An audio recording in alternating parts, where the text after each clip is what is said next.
नमस्ते अंकित जी। नमस्ते सेठी सर। स्वागत है आप दोनों का इंडियन बिजनेस टीवी पर। Good evening. Good evening ma'am, good evening sir. हम टाइम सेव करते हैं, दोनों एक साथ बोलते हैं तो टाइम सेव हो जाता है। अब तो बाजार ऊपर रहा आज। सेंसेक्स 442 पॉइंट्स ऊपर रहा, क्लोजिंग एट 82,200। निफ्टी 122 पॉइंट ऊपर रहा, closing at 25,090। Active stocks Axis bank, ICICI bank, HDFC bank, Reliance and Eternal. Top five gainers for today: Eternal, ICICI Bank, HDFC Bank, M&M, and HDFC Life. Top five losers for today: Reliance, Wipro, IndusInd Bank, HM Motors, and HCL Tech. आज metal, realty और private banks जो है बहुत बढ़िया किए। BSE mid cap index जो है 0.5% ऊपर नजर आया और स्मॉल कैप फ्लैट एंड हुआ है। सेक्टोरल फ्रंट देखें तो auto, capital goods, private bank, power, realty, metal ये सारे 0.5 से 1% ऊपर नजर आए। जबकि IT, PSU bank, oil and gas, FMCG सारे नीचे नजर आए, फ्रॉम 0.4 to 1%। इंडियन रुपी आज फिर से नीचे क्लोज हुआ है 86.29 पर dollar. Ankit ji, your views on the market today? Overall देखा जाए तो मार्केट में जो 3 हफ्ते से जो गिरावट आ रही थी, तो अभी थोड़ा सा स्ट्रेंथ ले रहा है। अगला वीक कैसा रहता है देखना बहुत जरूरी है। हम्म। मंथ एंड है, जुलाई मंथ एंड है, कहीं ना कहीं अभी मार्केट के अंदर क्लैरिटी देखने को नहीं मिल रही है। हम्म। जो हमने देखा डोनाल्ड ट्रंप वाला जो केस है, जहाँ जी। पे टैरिफ की बातें चल रही हैं, वो हम्म। अभी तक क्लियर होते हुए नजर नहीं आया है। हम्म। आपने जैसे बताया कुछ स्टॉक्स हैं पॉजिटिव हैं, कुछ कभी कुछ स्टॉक्स पॉजिटिव रहते हैं, कभी कुछ रहता है। जी। स्ट्रेंथ वाइज देखें, इकोनॉमिकल अगर देखा जाए तो स्ट्रेंथ सारी की सारी बनी हुई है। कहीं हम्म। पे भी मैं ये नहीं बोल रहा हूँ कि नेगेटिव है, लेकिन पैसा जो लगा हुआ है अभी भी वही चीज है कि सारा का सारा डीआईएस का पैसा है। एफआईज एंट्री करने में अभी कहीं ना कहीं झिझक रहे हैं, उस लेवल की एंट्री नहीं हो रही है जिस लेवल की एक्सपेक्टेशन हमें है। जी। ऑब्वियसली ट्रेड वॉर चल रहा है, एक्सपेक्टेशन अभी मार्केट से कुछ है नहीं। जब हम्म। तक ये ट्रेड वॉर गुड न्यूज सुनते सुनते आज 11 दिन हो गए, और 9 तारीख को गुड न्यूज आने वाली थी, आज 21 तारीख हम्म। हो गई, अभी तक तो कोई गुड न्यूज आई नहीं है। जी। और 1 अगस्त जहां पे टैरिफ वॉर एक अलग लेवल पे चरम पे शायद जा सकता है, हम्म। उसको भी ज्यादा दिन नहीं बचे हैं, 10 दिन बचे हुए हैं। तो मार्केट में अभी थोड़ा टाइम कंसोलिडेशन का ही रहना चाहिए। कुछ दिन स्टॉक्स पॉजिटिव, कुछ दिन नेगेटिव, ये सारी चीजें चलती रहेंगी। जी। अंकित जी, हम आपके साथ डॉलर के बारे में, यूएस डॉलर के बारे में आज चर्चा करना चाह रहे हैं। हम देख रहे हैं कि डॉलर जो है वो हमेशा से एक स्ट्रॉन्ग करेंसी रहा है, the strongest and leading currency of the world. लेकिन काफी सारे चैलेंजेस हम देख रहे हैं। तो छोटा सा एक ऑडियो सुनते हैं और फिर आपसे सवाल करेंगे। जी बिल्कुल। डॉलर की प्रमुख विशेषताएं। वैश्विक मुद्रा का दर्जा। अमेरिकी डॉलर यूएस डॉलर दुनिया की सबसे व्यापक रूप से इस्तेमाल होने वाली मुद्रा है, जो अंतर्राष्ट्रीय लेन देन और रिजर्व के लिए प्राथमिक विकल्प है। 1, 2, 3। ब्रेटन वुड्स व्यवस्था। द्वितीय विश्व युद्ध के बाद स्थापित ब्रेटन वुड्स प्रणाली ने डॉलर को वैश्विक रिजर्व मुद्रा बनाया, जिससे अन्य देश अपनी मुद्रा को डॉलर से जोड़ने लगे। 1, 4। मुद्रा जारी करने का विशेष अधिकार। अमेरिकी सरकार और फेडरल रिजर्व ट्रिलियनों डॉलर अंतर्राष्ट्रीय बाजार से बेहद कम ब्याज दर पर उधार ले सकते हैं। एक। अर्थव्यवस्था पर असर। डॉलर की मजबूती, कमजोरी का अमेरिकी निर्यात, अंतर्राष्ट्रीय निवेश और व्यापार संतुलन पर सीधा असर पड़ता है। 5, 6, 7। कई देशों की आधिकारिक मुद्रा। अमेरिका के अलावा कई देश जैसे पनामा, इक्वाडोर, एल साल्वाडोर आदि भी अमेरिकी डॉलर का इस्तेमाल अपनी आधिकारिक मुद्रा के रूप में करते हैं। एक। डॉलर के कुछ कम प्रसिद्ध तथ्य। 100 डॉलर नोट सबसे ज्यादा चलन में। बाजार में 1 डॉलर की तुलना में 100 डॉलर के नोट अधिक संख्या में प्रचलन में हैं। 8, 9। नोटों की लंबी उम्र। 100 डॉलर नोट की औसत उम्र करीब 22.9 साल है। 9। मुद्रा निर्माण। आम धारणा के विपरीत अमेरिकी डॉलर के नोट कागज के नहीं, बल्कि कपास और लिनन के मिश्रण से बनते हैं, जिससे ये मजबूत और टिकाऊ रहते हैं। 9। खर्च। 1 डॉलर नोट बनाने की लागत केवल 5.6 सेंट है। 10। छुपे हुए संकेत। 1 डॉलर नोट पर 13 इंच नंबर का कई बार उपयोग। 13 तारे, 13 तीर, 13 पत्तियां अमेरिका की 13 मूल कॉलोनियों का प्रतीक है। 11। अनूठे मूल्य वर्ग अमेरिका ने अतीत में $10,000, $5,000 और यहाँ तक कि $1 लाख तक के नोट भी छापे हैं, जिन्हें अब आम जनता के लिए जारी नहीं किया जाता। 12 सर्कुलेशन का अधिकांश हिस्सा विदेश में। अनुमान है कि अमेरिकी मुद्रा का करीब 50 से 66% मूल्य अमेरिका के बाहर प्रचलन में है। 13 तो अंकित जी, डॉलर जो है वो हमेशा से लीडिंग करेंसी रहा है। लेकिन अब कुछ चैलेंजेस देख रहे हैं हम इसके आगे, जैसे कि डी डॉलराइजेशन है, रशिया है, चाइना है, और काफी सारे और देश है वो ऑल्टरनेटिव ढूंढ रहे हैं ताकि जो अमेरिकन फाइनेंशियल सैंक्शंस है उसका प्रभाव कम किया जा सके। तो इसके बारे में आप क्या कहेंगे? और सबसे पहले तो मैं यही बताना चाहूंगा और आपसे बात करना चाहूंगा कि मार्केट के अंदर जो डॉलर है, मैं किसी करेंसी के बारे में अभी अगर स्पेशली करें तो डॉलर की बात कर रहे हैं, लेकिन हम्म। मार्केट इस समय पूरा रीशेप हो रहा है।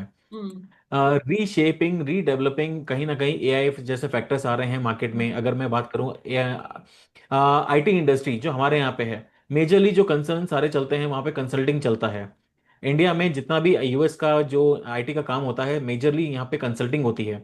तो जो कंसल्टिंग है, जो यहाँ पे बीपीओज हैं, या फिर जो यहाँ पे सपोर्टिव जो मैनेजमेंट है, केवल वही वर्क कर रहा है। तो यहाँ पे सबसे पहले कंट्रीज को आत्मनिर्भर होना बहुत जरूरी हो गया है। डॉलर इंडेक्स की बात करें तो डॉलर इंडेक्स अभी इस समय 100 के नीचे ट्रेड कर रहा है और हम्म। कहीं ना कहीं दबाव में महसूस कर रहा है।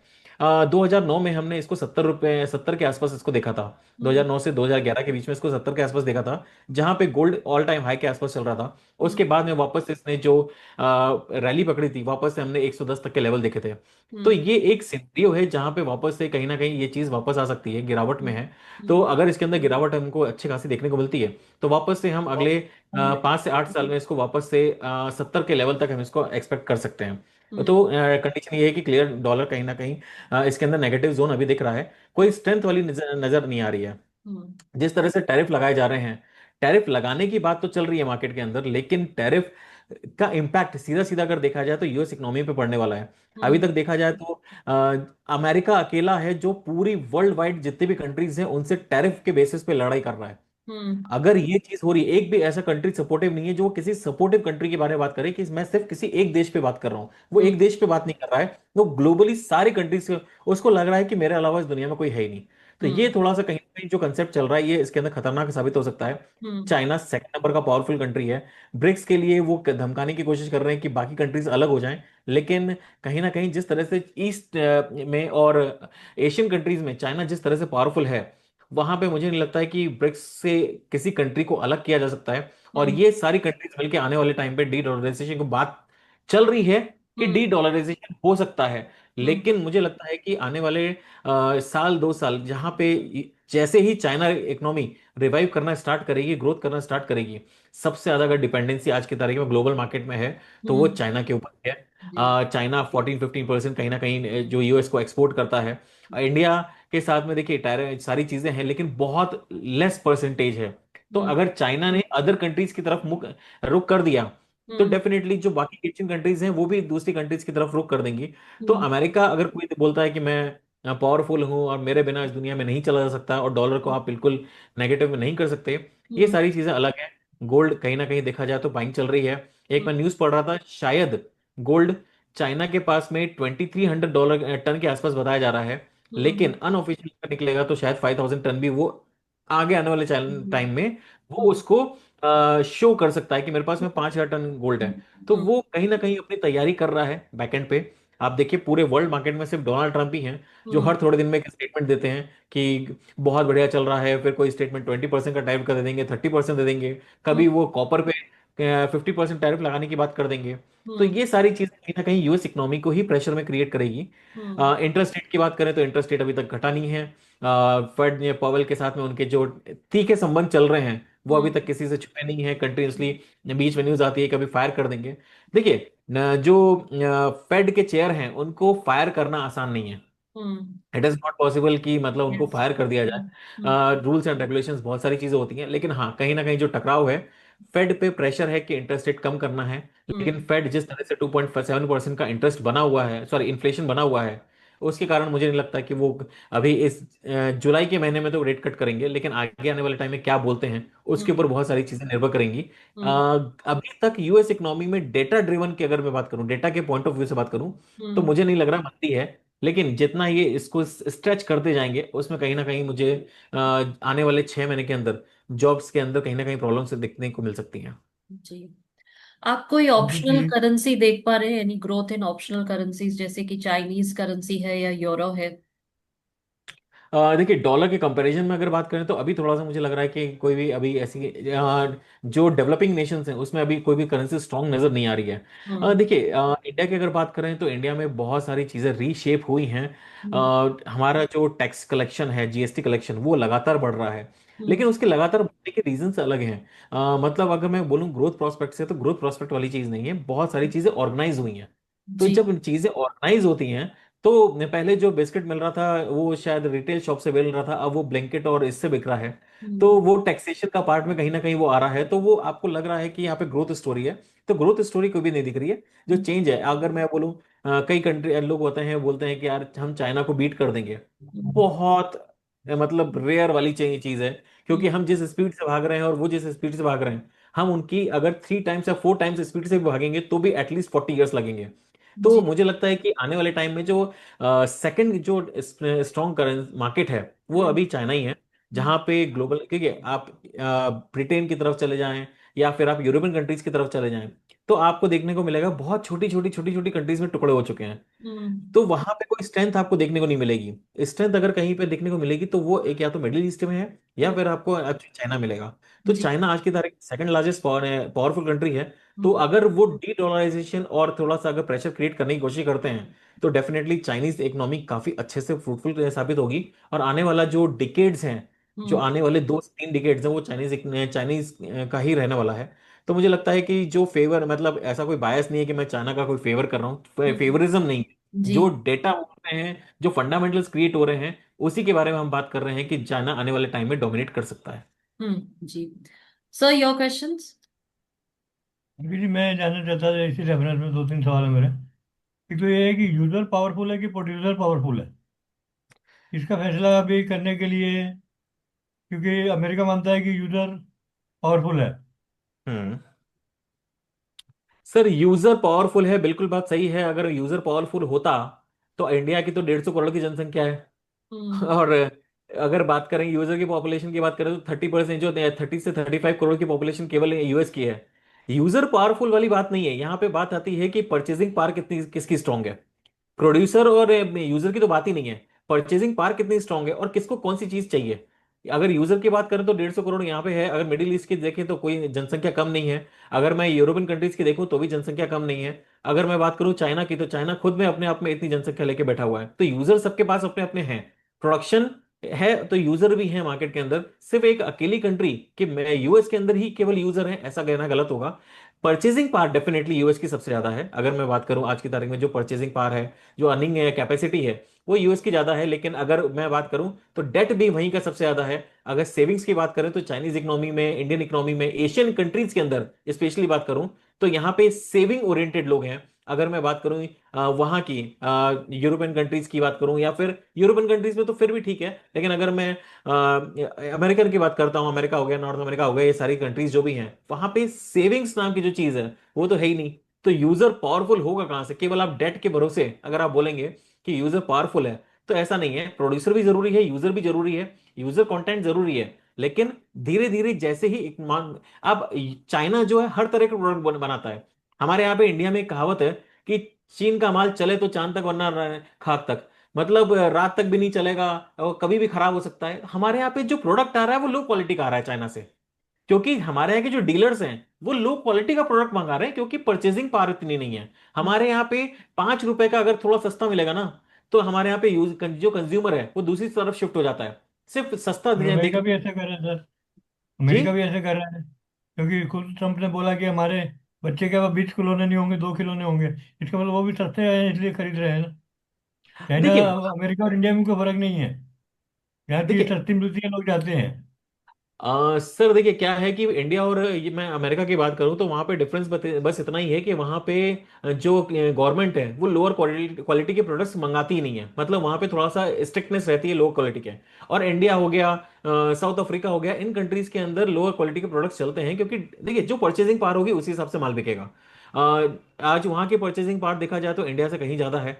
इन डॉलर टर्म्स में अगर देखा जाए तो आज 88 रुपीज का, तो कहीं ना कहीं 88 टाइम्स का डिफरेंस है। और ये तो 88 टाइम्स का तो सिर्फ उसमें है। आप अगर देखा जाए तो इंडिया में अगर कुछ बिक रहा है आईटी सेक्टर में, तो वो सिर्फ और सिर्फ चीप लेबर बिक रही है। हमारे यहाँ पे सिर्फ बॉडी बिक रही है, काम के नाम पे सिर्फ बॉडी बिक रही है, क्योंकि यहाँ पे जो लेबर है वो चीप है। अगर इंडिया को अगर ग्रोथ करनी है तो यहाँ पे प्रोडक्ट्स खुद के डेवलप करने पड़ेंगे। अगर आपने बोला प्रोडक्ट बड़ा कि यूजर बड़ा, तो डेफिनेटली पहले प्रोड्यूसर तो हो। प्रोड्यूसर, अगर चाइना इतना बड़ा प्रोड्यूसर है, अगर प्रोड्यूसर ही नहीं होगा तो फिर आप बनाएंगे कैसे? और आपने बोला एप्पल। एप्पल आज की तारीख में यूएस में बनाना आसान है क्या? बिल्कुल भी नहीं है।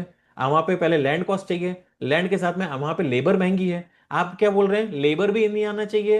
एंड जो अमेरिकन है उनको आप खाने मतलब जॉब्स दीजिए, उसके बाद में प्रोडक्शन भी आप अमेरिका में करिए। इट्स नॉट इजी वहां पे। अब जो देखिए सर, 20,000 रुपए की तनख्वाह किसी के महीने की है और 20 लाख रुपए महीने की तनख्वाह है, दोनों की 31 तारीख को जीरो हो रही है।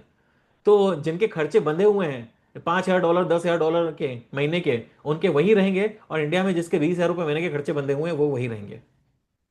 इनकी जो मुझे मालूम है, जब ट्रम्प आए थे दोबारा, तो आपको उनसे बहुत होप थी। मैं अक्सर जब कभी उनको आलोचना करता था तो आप सपोर्ट में आते थे। लगभग ऐसा हमारा कई बार विचार विमर्श हुआ है। जी जी। लेकिन अभी तभी आपको लगा था ये टैरिफ का छोटा मामला है, और हमें इसमें बड़ी गंध आ रही थी कि ये कोई बड़ा मामला है। और अभी ये जाके साबित हुआ है कि अमेरिका की इकोनॉमी में ये रेगुलराइजेशन से उनको 40% के करीब फायदा होगा। हम्म। तो इतना बड़ा फायदा टैरिफ से कमाने का कोई सोच नहीं सकता है। कोई गुड बिजनेसमैन है वही इतनी तैयारी कर सकता है, पूरे विश्व को हिला के रख दे और इस तरह से पूरा जी। प्रोग्राम बनाए। तो उसके साथ जुड़ता हुआ भी ये सवाल आया कि डॉलर का, ये सवाल मुख्य हो गया है। अब हम जानना चाहते हैं कि डॉलर में एंट्री बैरियर क्या है। समझो आपको कल इंडिया की करेंसी लानी है वर्ल्ड में, तो आपके पास आपकी नो एंट्री कहाँ हो रही है? एंट्री एंट्री बैरियर क्या है? सबसे पहले तो सर, जो मैंने डोनाल्ड ट्रंप का मतलब सपोर्ट और अगेंस्ट, मैं आज भी किसी के अगेंस्ट में नहीं हूँ, किसी के सपोर्ट में नहीं हूँ। मैं तो सिर्फ पॉलिसीज के चाहे जो चल रही हैं। आज अगर हम बात करें नरेंद्र मोदी जी की, तो सब नहीं, कुछ आपको अगर होप्स थी उनसे, मैं ये कह रहा हूँ आपको होप्स थी उनसे। देखिए, होप ऐसी चीज है कि अगर कोई चीज बेटर है, क्योंकि हमने 2016 में जो चीजें देखी थी वहां पे देख रहे थे ये सारी चीजें, अभी भी अगर इंडिया के प्रोस्पेक्ट से देखें तो अभी भी ऐसी कोई खराबी वाली चीज नहीं हुई है। हाँ, एक जो टैरिफ वाली अगर चीज बात कर रहे हैं तो मार्केट को अनस्टेबल जरूर हुआ है, लेकिन मार्केट में कोई इंपैक्ट पड़ता हुआ नजर नहीं आ रहा। अगर आप यूएस का स्टॉक मार्केट देखें, इंडियन स्टॉक मार्केट देखें, चाइनीज स्टॉक मार्केट तो पहले ही काफी लो चल रहा था। बाकी अदर स्टॉक मार्केट से देखें तो किसी को कोई फर्क नहीं पड़ रहा है। केवल क्योंकि अभी जैसे हमने टाइम देखा तो टाइम खींचता चला रहा है। कुछ दिन पहले हमने बात करी थी, क्या आपने बोला था ये कब खत्म हो सकता है? तो मैंने कहा ये इतनी जल्दी कोई भी पॉलिटिकल घर के जब झगड़े 2 दिन में सॉल्व नहीं हो रहे, तो ये तो इंटरनेशनल मैटर्स हैं, ये तो सालों साल लग जाएंगे और यही चलता रहेगा। तो लोग जो हैं, जो ट्रेडर्स हैं, वो अब जो टैरिफ है उसको लेके आदी हो चुके हैं। उनको ये चीज समझ में आ गई, इससे बाहर की दुनिया को कोई लेना देना नहीं है, जितना भी लेना देना है वो केवल यूएस को है। 3 महीने का प्रोडक्शन जो है, अगर आप देखें, कॉपर हो गया, मेटल्स हो गए, बाकी चीजें हैं, तो वहां पे एडवांस खरीदा गया है। 3 महीने का प्रोडक्शन ऑलरेडी एडवांस में खरीदा गया और बल्क क्वांटिटी आगे के प्रोडक्शन के लिए खरीदी गई है। अब इसका जो इम्पैक्ट देखने को मिलेगा, करीब करीब 6 से 8 महीने अभी और लगेंगे इसका इम्पैक्ट देखने को। तब तक हो सकता है कि बहुत सारी चीजें डोनाल्ड ट्रंप रहें नहीं रहें ये किसको पता। और उसके बाद में वो अंदर कलेश कितने होते हैं, ये चीजें बहुत सारी देखने को मिलेंगी। सेकंड चीज आपने एक बोली कि अगर डॉलर इंडियन करेंसी को अगर वैश्विक लेवल पे आना है तो देखिए चैलेंजेस बहुत सारे हैं। डॉलर को खत्म करना अभी इतना आसान नहीं है। डी डॉलराइजेशन की बात चल रही है कि डी डॉलराइजेशन हो जाएगा, मुझे नहीं लगता कि इतना आसान है, क्योंकि एक करेंसी को रिप्लेस करना किसी भी कंट्री के लिए इतना आसान नहीं होगा। आप गोल्ड में ट्रेड कर सकते हैं, अगर गोल्ड में आपने ट्रेड करना चालू करा तो भी प्रॉब्लम्स आपको देखने को मिलेंगी। आप केवल चाइनीज इकोनॉमी में भी आप ट्रेड, चाइनीज करेंसी में भी आप ट्रेड नहीं कर सकते। उसके लिए आप बाकी कंट्रीज को राजी करना पड़ेगा, एक प्लेटफॉर्म पे लेके आना पड़ेगा, जहां पे कोई अगर बोला है कि एक करेंसी को लॉन्च करा जाए। चाइना, देखिए हर कंट्री का अपना अपना अलग अलग नजरिया होता है। ब्रिक्स अपनी अलग से करेंसी लॉन्च करता है, आपको भी पता है, वो इतना आसान नहीं है, इट्स अ कॉस्टली थिंग, जहां पे गोल्ड रिजर्व सारी चीजें उसको डेवलप करना पड़ेगा। जो ब्रिटेन वुड सिस्टम आया था खत्म होने के बाद में, जो डॉलर का पूरा तैयारी करी गई थी, वो उस लेवल की जरूरत थी वहां पे करी गई थी। अभी इस समय अगर इसको करना भी है, बहुत प्लानिंग की जरूरत होगी, बहुत लंबा टाइम लगेगा। कि उस समय उसका विरोध करने वाला कोई नहीं था, सबको एक करेंसी चाहिए थी।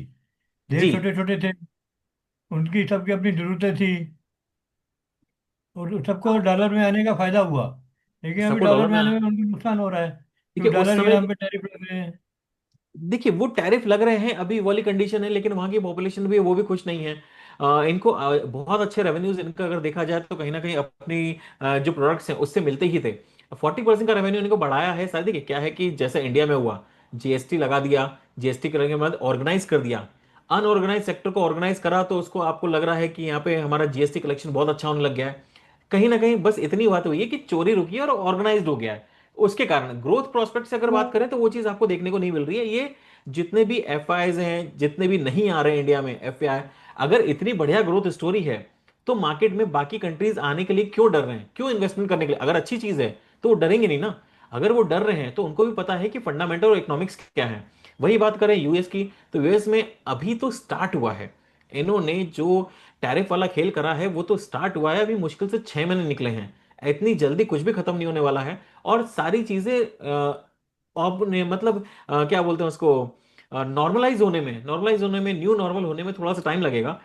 कंडीशंस एक ही हैं कि मार्केट में लोग वो चाहते हैं कि हमारे यहाँ पे प्रोडक्शन हो, लेकिन वहां की पब्लिक जो है वो भी नहीं चाहती कि हमारे यहाँ का प्रोडक्शन हो। अब बाकी चीजें जो निकल के आएंगी वो तो समय रहते पता चलेगा। लेकिन एज ऑफ नाउ डॉलर का डी डॉलराइजेशन हो सकता है, मैं ये मना नहीं कर रहा, लेकिन इट विल टेक टाइम। और पहले तो हमारे जो एशियन कंट्रीज हैं, क्योंकि ब्रिक्स ही है जहां पे अभी बात हो रही है कि उसको आप रिप्लेस कर सकते हैं, लेकिन इतना आसान नहीं होगा। आज भी डॉलर की होल्डिंग्स काफी अच्छी बनी हुई है, गिरावट देखने को मिल सकती है, लेकिन खत्म हो जाएगा या फिर इसको डॉलर का एक्सचेंज होना बंद हो जाएगा, अभी काफी मुश्किल है। और एक बात की और ध्यान में दिलाना चाहूँगा आपका, जो आपने कहा कि ये जीएसटी का कंपैरिजन किया, तो ऐसा स्थिति नहीं है उनकी। जो ये टैरिफ की सिचुएशन है, ये इनकम सोर्स बनने वाला है, नया इनकम जी सोर्स बनने वाला है। बिल्कुल। उससे उनकी बड़ी अपेक्षा है, तो दोनों की तुलना एक तरह से बराबर नहीं है, दोनों के सर भेद हैं। आपकी बात बिल्कुल सही है कि अगर वो उनका टैरिफ बढ़ेगा, बात सही है, लेकिन अगर चाइना ने जिस तरह से अपनी ट्रेजरीज को निकालना चालू कर दिया है, जापान ने अपनी ट्रेजरीज को निकालना चालू कर दिया है, तो वो भी तो एक मैटर कहीं ना कहीं कंसर्न रहेगा। देखिए क्या है कि आपका एक शॉर्ट टर्म गोल और लॉन्ग टर्म गोल के अंदर कहीं ना कहीं इंपैक्ट होता है। शॉर्ट टर्म गोल में अभी उन्होंने अगर ये चीज करी है, हो सकता है कि आगे आने वाले टाइम में टैरिफ को जो है वो नॉर्मलाइज हो जाए, और न्यू नॉर्मल में 10% 20% टैरिफ अगर लगाते हैं तो इतनी कॉस्ट कोई भी झेल सकता है। अगर 10% 20% अगर है तो हो सकता है कि थोड़ा सा मार्जिन पे फर्क पड़े यूएस की जो कंपनीज हैं, लेकिन बाकी कंट्रीज में वापस से वो चीज हो जाएगी और इनकम का सोर्स बढ़ जाएगा। लेकिन अगर हैवी हैवी टैरिफ जहां पे बात हो रही है 500% लगा देंगे, तो मुझे लगता है कि ये सारी चीजें नोशनल है और सारी चीजें बैठ के बात होगी। It will take time. जैसे अभी 9 तारीख की बात थी, 9 तारीख डेडलाइन थी, लेकिन उसके बाद अगर देखा जाए 1 तारीख आ गई है। होना जाना कुछ नहीं है, ये बातें चलती रहेंगी, मार्केट इसकी तरह से रहेगा। पूरा फोकस जो रहेगा वो फेड के ऊपर रहेगा कि इंटरेस्ट रेट कब कब कम होगा। फिल्मों के डायलॉग है ना, हम चुन चुन के मारेंगे, तो चुन चुन के कंट्री ढूंढेंगे जो डॉलर के अगेंस्ट जाता है। ब्रिक्स को देखिए भी उन्होंने सारी यही। बिल्कुल सही बात है। देखिए वो, देखिए उनका काम है वो सीधा सारी चीजें बनाना, उसके बाद में कौन कंट्री कितनी पावरफुल बनती है, कौन उनके अगेंस्ट में जाता है, किसकी हिम्मत है। इंडिया ने अभी तक कोई स्टेटमेंट नहीं दिया, उन्होंने बहुत सारे स्टेटमेंट्स दिए जहां पे एग्री कमोडिटीज और उसके बाद में डेयरी प्रोडक्ट्स, उसके ऊपर वो टैरिफ लगाने की बात, मतलब टैरिफ खत्म करने की बात कर रहे हैं। वो इंपोर्ट्स के लिए बहुत तैयारी कर रहे हैं कि आप हम मतलब ये अमेरिका मार्केट जो है वो डेयरी प्रोडक्ट्स को एक्सपोर्ट करने की कोशिश करेगा।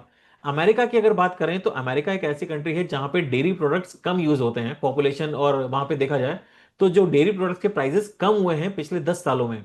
इंडिया में प्राइसेस बढ़े हैं क्योंकि हमारे यहाँ पे यूज ज्यादा है। अब वो चाहते हैं कि हमारे यहाँ का प्रोडक्ट कहीं ना कहीं एक्सपोर्ट करा जाए। तो Indian dairy market, agri market, सारी सभी मार्केट्स को फर्क पड़ेगा। इसी कारण से कहीं ना कहीं ये चीज देखने को मिल रही है। मुझे लगता है कि आने वाला टाइम थोड़ा सा अभी और वेट एंड वॉच की स्थिति रहेगी, क्या सिचुएशन बनती है उसको देखना जरूरी रहेगा। लेकिन डी डॉलराइजेशन के ऊपर बातें चल रही हैं। इट विल टेक, अगर कोई स्टेप ऐसा लिया भी जाता है, इट विल टेक टाइम, अभी इतनी जल्दी कुछ नहीं होगा। सर दूध तो उनको बेचने के लिए चाहिए, और एजुकेशन का जो बिजनेस चल रहा है वो नहीं चाहिए। बाकी बिल्कुल यूनिवर्सिटी में भी उनकी लताड़ा लताड़ा लताड़ा है उनको बुरी तरह से। हमारा हिंदी के शब्द ये बहुत अच्छा है, लताड़ना। सही बात है। उससे स्थिति स्पष्ट होती है कि वहां भी उन्होंने कई मुद्दे इस तरह से उठा दिए हैं कि उनका कोई हल निकलता नहीं समझ में आ रहा है। और ऐसे ये डॉलर वाला इशू भी है। देखिए, सॉल्यूशंस निकलेंगे, ऐसा नहीं कि नहीं निकलेंगे। वहां पे जो बाकी बचे हुए हैं, अगर कोई भी प्रॉब्लम आएगी तो खुद ही आप अगर देखेंगे तो डोनाल्ड ट्रंप पलटते हुए बहुत नजर आए हैं। और उनके पलटने का रीजन यही है कि वो खुद नहीं समझ पा रहे हैं कि अभी इस लेवल पे करना क्या है। और शायद आज की तारीख में उनका कोई भी स्टेटमेंट आता है तो उससे मार्केट ने रिएक्ट करना भी बंद कर दिया है। वो रिएक्ट करना बंद कर दिया, उसका मेजर रीजन यही है कि मार्केट बोल रहा है कि उनका काम है बोलना, वो बोलते रहेंगे। हम्म। और कई बार क्या होता है कि इस तरह की चीजें अगर आप बार बार कर रहे हैं तो लोगों को हैबिट हो जाती है कि इस तरह के कोई मूवमेंट नहीं मिलेंगे। अब हम्म। देखना है कि किस तरह के वो आगे चीजें करने कंट्रोल करते हैं या फिर आगे चीजों को लेके चलते हैं। अभी एलन मस्क से उनके साथ में झगड़े चल ही रहे हैं, अभी कल भी 2 दिन पहले भी हमने देखा। अब वो केसेस लगाने पे चालू हो गए हैं वहां पे बहुत सारी चीजों पे। तो ये सारी चीजें तो नॉर्मल कंडीशन में अभी तो नहीं है, लेकिन हाँ आने वाले टाइम में ये चीजें न्यू नॉर्मल में कन्वर्ट हो जाएंगी। और डॉलर जो है 2009 में जहां पे 70 के लेवल पे था, मुझे लगता है कि वापस से उसी लेवल पे देखेंगे। हम्म। ये जी। तो Ankit ji, any advice for investors? Investors को एडवाइस है कि स्टे इन्वेस्टेड। अभी कोई भी ऐसी घबराहट वाली बात नहीं है, कहीं पे भी ऐसी प्रॉब्लम्स ऐसी निकल के नहीं आ रही हैं। हाँ, एक बात जरूर है, मंदी कभी बता के नहीं आती है। तो जब वो आएगी तो वो कंडीशंस अलग रहेंगी, मार्केट में वॉलेटिलिटी बढ़ेगी। लेकिन मुझे लगता है कि 30 जुलाई तक का जो सेशन है, 30 जुलाई तक का जो टाइम फ्रेम है, वहां पे थोड़ा सा ट्रेडर्स को कॉशियस होना चाहिए। हम्म। अगस्त से वापस से हमें अच्छी खासी वॉलेटिलिटी देखने को मिलेगी। जो रेंज बाउंड मार्केट अभी चल रहा है वो हम्म। वापस से न्यू नॉर्मल कन्वर्ट होता हुआ नजर आएगा। जी। Ankit ji, thank you so much for your advice and thank you for joining us. धन्यवाद। थैंक यू नमस्ते। So much. नमस्कार। नमस्कार जी अंकित।